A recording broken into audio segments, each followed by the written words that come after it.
Pasatu gizu txagua, txampisat.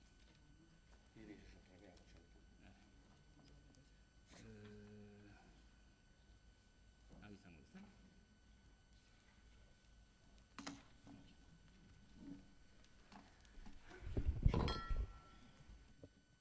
Bueno, eguerdian, ez dakit eskarrak eman behar dizkizuedan zuen artera gonbidatu nauzuelako, edo madarikatuta gorrotatu behar zaituztedan, eragin dizkida zuen tripako minakatik. Gure aurretik joan zaizkiunak plaza gizon eta aditu apartazian, gu anak esaten duen bezala eskulangilea gara, eta lan horretan, adreilu jartze horretan, asmatzen dugun aleginduko gara. Orduan, besterik gabe, orain Pelok bertso jartzaile trebeak moduan, jarri didan gaiari erantzuten aleginduko naiz. Lehendabizi, esango dizuet, ni momentu honetan arru eta iralen lanean nabiela, eta lehendabizi esango dizuet, guk egin dugun lana ez tala, nire lana, baizik eta talde baten lana. Orduan ikusiko dugu, zintzugian taldean da bar. Eta gero, nire azalpena batez ere izango da gaitasunari buruzkoa. Hau da, Anak Galdakaoko ikastolatik erakutsi digu erabilera sustatzeko zenolako bidea, zenolako gogoetak egin dituzten. Neri dagokit, pixka bat, gaur egun gure ikastetxetako gaztetxoen gaitasuna nolakoa dan. Eta gaitasuna esaten dudanean, batez ere, ahozko komunikazio gaitasuna nolakoa den. Numeroak eta zenbakiak erabiliko ditut, badakit, numeroak eta zenbakiak entzuten ditugunean, jota izuak atzen gaitula guztiok, baina aleginduko naiz behintzat alako zenbaki moskorraldi handirik ez eragiten. Aleginduko naiz zenbat datu ematen, baina batez ere datu horiek islatzen duten, erakusten duten errealitatea ez daugarritzen eta ondorio batzuk ateratzen. Besterik gabe beraz, hasi egingo naiz. Esan dizuedan bezala, lehenengoa, nor gara gu. Gu iraleko taldetxo bat gara, hor jarri dizkizuet zeintzuk osatu izan ditugun talde hori azkenengo 8-9 urtetan. Gotzone Elu, Lore Goenaga, Pello Aranburu, Lourdes Iribar, Mari Jose Rodrigo, Koro Otegi eta ni neu, izan gara talde horren partaide izan garenok. Batzuk, batez ere hortan aritu garenok eta beste batzuk, ebalualdietan eta laguntzaile gisa izan ditugunak, grabazio batzuk egiteko ikastetxeetan eta ebaluazioa egiteko orduan. Beraz, nik hemen agertuko dizuetana talde lan baten ondorio da. 2003 urte inguru horretan hasi ginen Europako referentzi marko bateratuaren inguruan lanean. Eta horrek eraman gaitu eta hori izan dugu neurri handi batean behintzat, ipar horratz guk egin ditugun ebaluazio saioetan. Europako hizkuntzen portfolioa abiarazi zenean ere hemen bat baino gehiago izango zarete agian, eskolan, portfolioarekin, lehenengo esperientziak eta bizi izan dituzuenak, hor ere, neurri batean behintzat, berritzigunekoekin batera horpos lantxo batzuk egin genituen. Eta gero 2004tik 2011 soziolinguistika klusterrekoekin lanean aritu gara, arrui ikerketa lanean. Eta batez ere, ahozko ebaluazioaren inguruan aritu gara. Horrek ez du esan nahi, soziolinguistika klusterrekoekin egin izan ditugun ikerketa lanak gaitasunari buruzkoak ahozkoa ebaluatzera bakarri mugatu direnik. Egin izan ditugu, atari probak, hizkuntzaren ezagutza neurtzen dutenak, egin izan dugu noizbait baita ere, euskal kulturaren ezagutzaren inguruko azterketatxoren bat, urteren batean egin genuen baita ere, euskalkiaren ulermen mailari buruzko alegintxo bat, eta halako beste gauza batzuk, baina batez ere ahozko hizkuntzaren inguruan egitu gara. Eta zergatik, lehenago Anak oso ondo esan duen bezala, hizkuntza bat erabilia izateko bi baldintza behar dira. Hizkuntza ezagutzea, eta bigarrena, harreman sare bat. Orduan, guk lanean aritu garenean eta erabilera azaltzeko edo esplikatzeko aldagaien artean bat hizkuntza ezaguera izan da. Eta orduan gure lana izan da, 2004 baino 2005-tik iaz arte, klusterrekoeri aztertzen ari ziren zenbait ikasleen hizkuntz gaitasunaren inguruko datuak ematea. Hemen egingo deguna da, 2 urtetan egin degun ikerketatxo hoien berri emango dizuegu. Batez ere, 2007-8 inguruan, sortzian, LMH6ko ikasleekin egindakoa, eta 2008 9 ikasturtean DBH-ko 4. mailakoekin egindakoa. Biak ala biak, lehen esan dizuedan bezala, izan zuten referentzia, Europako referentzi marko bateratua. LM6. mailakoeri helmuga B1 jarri genien, eta DBH-koeri B2. B1, B2 esaten denean, ikusten dut importantea dela jabetzea zer dan B1 eta zer dan B2. Gero behar balin bada bukaeran engo dut hausnarketatxoren bat, hau da, persona bat hizkuntz erabiltzailea izan dadin, gutxieneko erabiltzailea izan dadin, ze maila behar du. Eta B1 maila da komunikazioaren atalasea, komunikazioaren ataria. B1 maila duen personak, bere gaintasun txo bat du, hizkuntza bat erabilia izateko, bere interlokutoreari arazo handirik sortu gabe. Baina bere gaintasun maila bat dauka ez handia eta askotan bere solaskidearen laguntza behar duena. Ez da, beraz, oso eroso, maila erosoa, hizkuntza bat suelto erabiltzeko. Hori garbi eduki behar dugu. Batez ere, guria bezalako egoera eledun bat, bi eledunen aurrean, bi hizkuntza dakizkizunean, dudarik ez dagoena da errexena. Egiten zaizunea erabiltzen duzula. Orduan, B1-ek maila muga desente dauzka. B2 jotzen da bere gaintasunaren maila. Eta B2 daukan persona batek, FIRST, adibidez, inglesez, edo DELF B2 mailakoa frantsesez, edo beste hizkuntza batzuetan, esaten da B2 maila duena, bizi litekeela naturaltasun, da erosotasun desentez, hizkuntza hori erabiltzen den gizarte batean. Orduan, pixkatxo bat jargaitezen jarri behar dugun lekuan. Lehenengo, egingo dut laginari buruzko hausnarketa txiki bat. Zergatik, kezka bat badugu guk hemen agertuko ditugun datuak ez dute inundikan ere gure eskola sistema osoa adierazten. Hau da, zuk normalian alako ikerketa bat egiten dezunean, esaten dezuna da, gure eskola sistemak alako ezaugarriak dauzka. Ehunekoa horren beste ezaugarrikoak, horren beste eraiki dezagun lagin bat, horren neurrikoa, neurri batean behintzat, eskola sistema osoa ezaugarritzeko, eskola sistema osoaren hori ez da ala gertatu. Guk erabili ditugunak, eta askar batean, adibidez, LMH6 mailakoekin borondatezko laginak dira. Hau da, hemen parte hartu duten ikastetxe guztiek bere borondatez hartu dute parte. Eta dira B eta D eredukoak. A eredukorik etzegoen.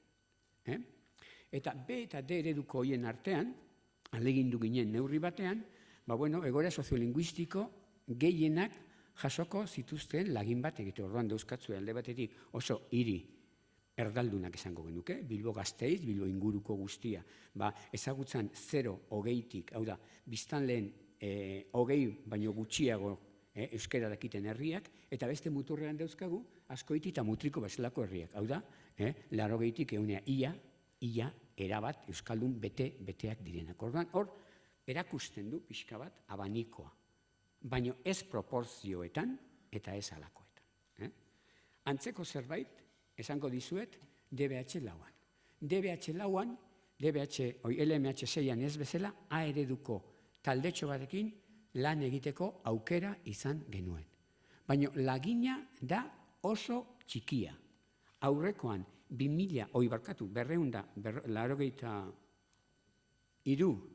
subjektu dituen lagina, eta bigarrengo honetan, 148 subjektu dituen lagina. Beraz, konturatzen badi bezala ez da lagina handia. Orduan, guk hemen aterako ditugun ondorio guztiak tentuz hartzeko modukoak dira. Erakutsiko dizkigute bai zenbait joera, baina ezin genezake esan gure hezkuntza sistema halakoa da. Orduan, hori.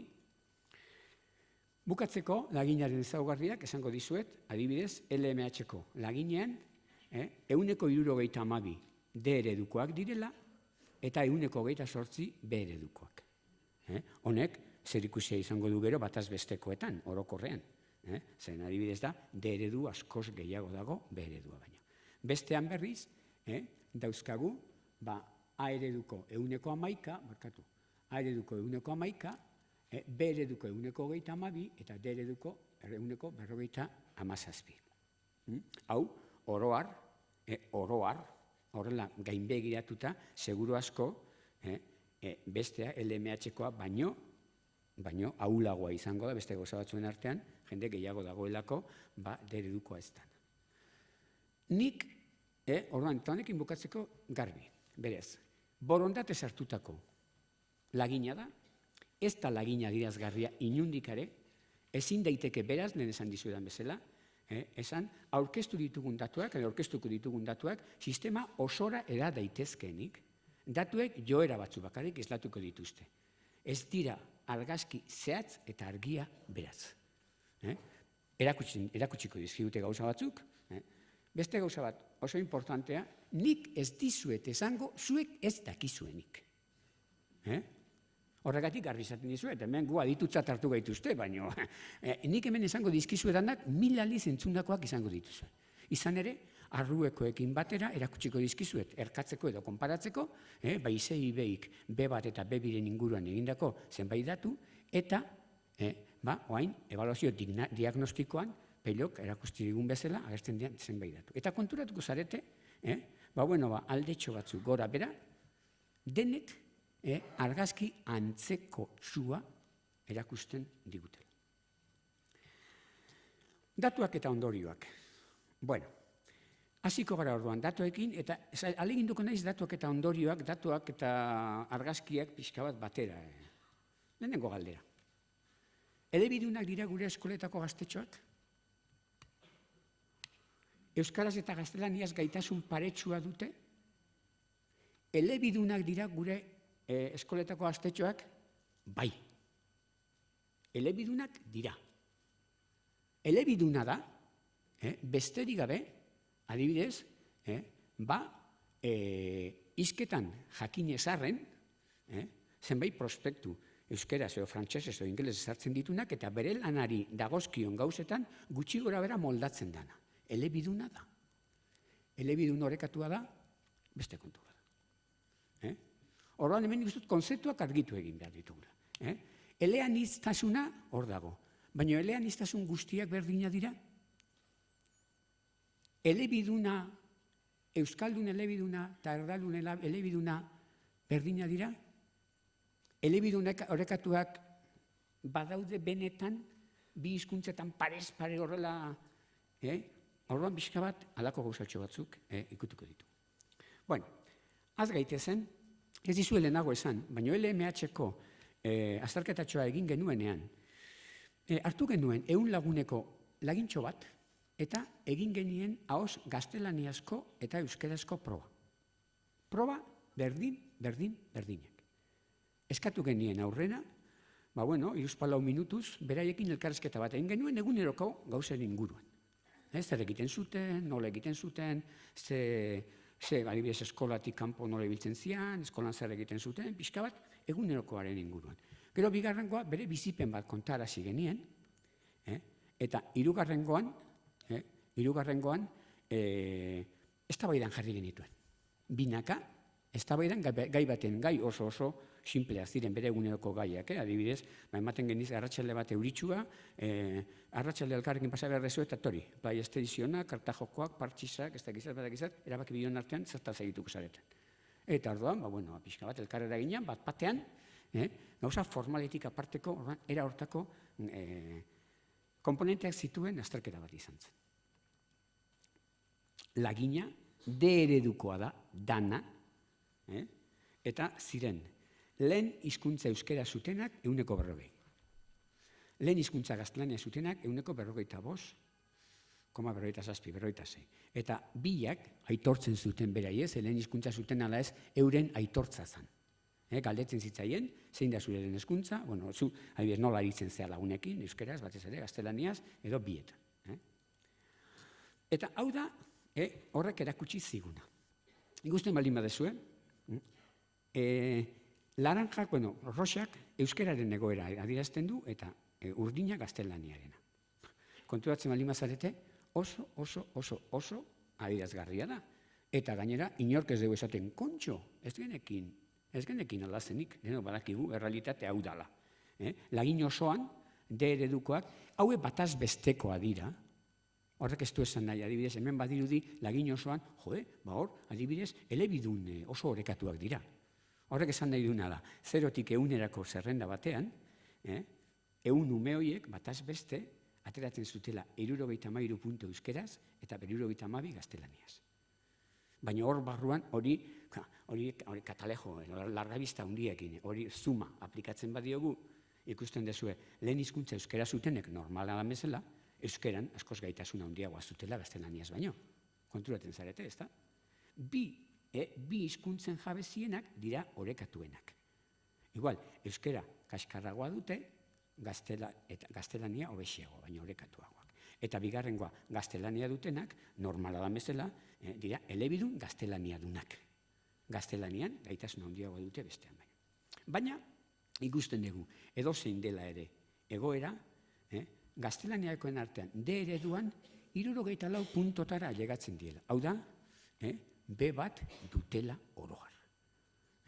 Hau da, badago desoreka, baino gaitasun komunikatibo gutxien gori badute. Badute. Gauza bera egiten baldin badegu, beste zuma, beste enduko batera eramanda, ikusten duguna da, ze gertatzen da, euskera, urdina, gaztelania, horia. Hiri erraldunetan, D ereduetan, konturatzen bazarete, jakina, gaztelaniaz asko zerrexago moldatzen di euskerez baino. 20-40, pixka bat euskaldunagoetan, berdina gertatzen da. Eta gero, ze gertatzen da, zenbat ez da euskaldunagoa izan herria, konturatzen baldin bazarete, aldatu egiten da, bi zutabeen kolorea, haunditzen da euskerarena. Horrek ez esan nahi du? Lehenago, maik alditzen dugu bezala, ereduaz aparte, inguramena, hizkuntzaren densitatea, herrian dagoen densitateak, zerikusia handia daukala, gure gaztetxoen hizkuntz gaitasunean. Eta azkenik, zer esan genezake? Beldurri gabe esan genezake, beldurri gabe, igualtzen baitek esango duzu ausarta da hemen esango dudan hau, baina gazte ia guztiek dakite gaztelania. Eta dakite gaztelania, ez dakite gaztelania agur eta neska polita esateko, edo oie txiko, edo hasta mañana. Gaztelania, komunikazio gaztelania maiatxo bat badaukate. Ikusten dezue hor, egin genien proban, 173 gainditzen zuen proba. Gaztelaniazkoa. Eta hemen konturatzen bazarete, lehen hezkuntza euskera dutenak, egiten dute gora, ia danak daukate hau, eta gaztelaniaz, pixka bat egiten dute bera. Eta beste marra berriz da, gora. Orduan, lehen esan dizuetan gauza bera da. Gaztelaniak sare sozialetan edo harreman sareetan duen densitateak gazte euskaldunak elebidun bilakatzen ditu. Hori da, guk ateratzen dugun hau. Hau da, eskola sistematik kanpo ere, gaztelaniak gizartean duen dentsitateak elebidun bilakatzen ditu gure ikasleak. Eta konturatzen bazarete, antzeko zerbait gertatzen da baita ere, ebaluazio diagnostikoan. Urdina, da hasierako maila, konturatzen bazarete, euskeran hasierako maila askoz ere jendetsuagoa da. Bestean baino. Erdiko maila potoloa da gaztelanian eta euskaraz txikiagoa, eta bestean ere berdin gertatzen da. Goiko maila gaztelaniaz handiagoa da euskaraz baino. Baina konturatzen baldin bazarete, hemen ikusten baldin badugu hori, euskara da erren geldatzen dana gaztelaniaren parean. Orduan, ez dut uste hain arte ezer berririk esan dizuedanik. Gehienera ere esan dizuet, datu horiek hori erakusten dutela. Erakusten dutela. Ze gertatzen da euskararekin? Eta nik hor ez da kausa bera gertatzen euskaraz jarri dut. Begira, hemen erakutsiko dizkizuet guk arruen egindako azterketa, ICIB-ik egindakoa eta haunek ebaluazioak egindakoa. Eta antzerakoa dira, gora beratxo batzuk egunekoetan, baina oso antzerakoak. Zer gertatzen da hemen? Hemen, urdina da LMH beraz B batekoa. Zer ikusten dugu hor? Ikusten dugu da adibidez, D ereduak oso emaitza onak lortzen dituen.